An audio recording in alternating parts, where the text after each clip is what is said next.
Welcome to Speaking with TJ Walker. Our special guest today is Diane DiResta.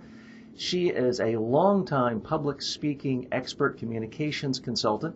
She's also the author of Give Fear the Finger, How to Knock Out Fear of Public Speaking. I'm happy that she's our guest. She's someone I've known. She's well respected in the industry. I've known her for a decade or so. She, unlike me and a lot of people, she has substantial academic credentials. She has a graduate degree from Columbia University. She's also been a part of faculty at NYU and has considerable clients in the Wall Street arena and really every sector. Diane, thanks for joining us. Thank you, TJ. It's great to be here. So, of course, one of the number one questions you get all the time, how do you get over your fear of public speaking? The number one question, absolutely. And it's interesting because when I wrote my first book, Knockout Presentations, I actually surveyed people to find out why people were afraid. And it really came down to the fear of humiliation. So here's how you get rid of the fear. There are two things. It's mindset and skill set. So the first place we work is with the mind. And what are those limiting beliefs that you are telling yourself?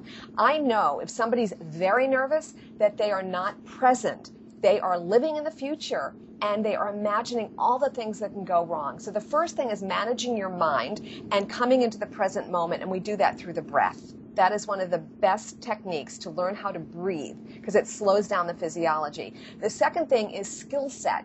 And when people understand what confidence looks like, what confidence sounds like, and how to speak the language of confidence, then they start to get their speaking legs. They start to understand what they need to do to have those platform skills. It's not overnight, but it does work. Now walk me through the breathing part. A lot of people say, breathe. I've been breathing my whole life. How am I supposed to change how I breathe? Well, we really need to be retrained to breathe because here's what happens when you're in a fear state, which is mental. It starts with the mind.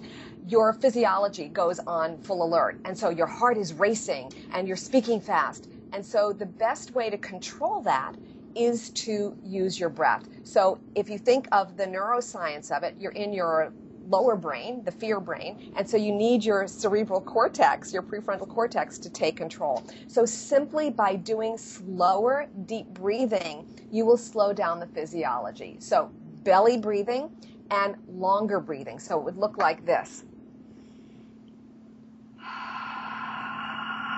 So I often count people from anywhere from 5 to 10. And by the time you get to 10, you've slowed down that racing heart. So it really does help.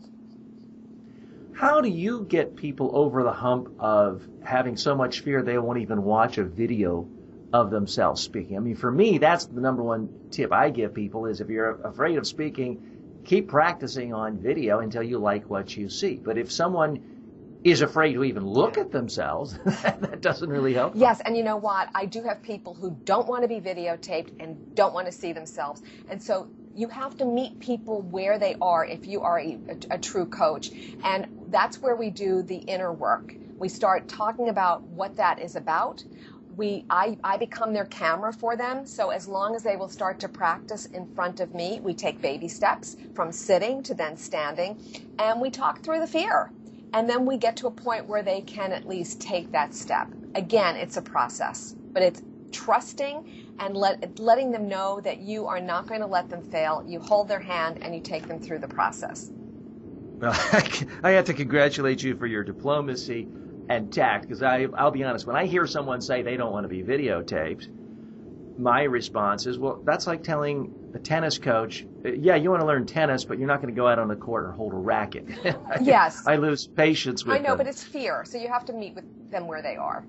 So send them Sure. to me if you lose patience. Okay. Again, the book is Give Fear the Finger, How to Knock Out Fear of Public Speaking. The Kindle edition is out. Go to Amazon. I've read your other works and your Knockout Presentations book, jam-packed full of excellent advice. Give us one quick practical tip for someone who perhaps is a mid-level executive, rarely speaks, but they know they've got to give a speech, a presentation, a talk, whatever you want to call it, in 6 weeks, to something that's outside of their comfort zone. It may be their immediate directors, it may be their board of directors. What can they start doing now so that by the time they're giving the speech, the fear stuff just isn't as big of an issue? I always say that it's 90% preparation and 10% delivery. So start preparing way in advance, because the more you know your content, the more confident you're going to be. Instead of scripting everything and memorizing, don't memorize, familiarize. So the tip is create bullet points or messages so that you know how to stay on track, and then practice it out loud a number of times and time yourself. It's all in the preparation. And tell your story. The numbers tell a story. So don't read the numbers, tell us what they mean. Diane DiResta is our guest. The book, again, is Give Fear the Finger, How to Knock Out Fear of Public Speaking, available on Amazon. Plus, you can look at all of her books and her training and other information at diresta.com. That's DIRESTA.com. And you'll find a link to that in the description below. Diane, thanks for being our guest today. Thank you, TJ.